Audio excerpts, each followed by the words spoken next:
పిత పుత్ర పవిత్రాత్మ నామమున ఆమేన్. ఈరోజు ఫిబ్రవరి 12వ తారీఖు. మార్కు సువార్త 7వ అధ్యాయము 14వ వచనం నుండి 23వ వచనం వరకు.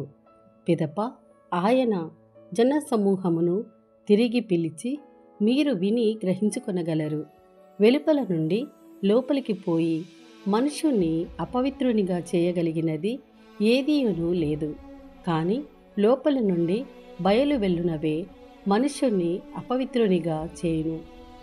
వినుటకు వీలున్న వారు విందురుగాక అని అనెను. ఆయన ఆ జనసమూహమును వేడి గృహమున ప్రవేశించినప్పుడు ఆయన శిష్యులు ఈ ఉపమాన భావమును వివరింపమని అడిగిరి.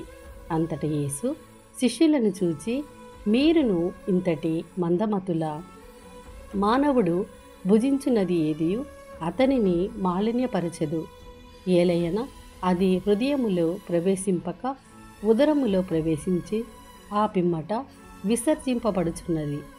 అన్ని పదార్థములు భుజింపదగినవే అని ఆయన పలికెను. మానవుని మాలిన్యపరచున్నది వాని అంతరంగము నుండి వెలువడినదియే.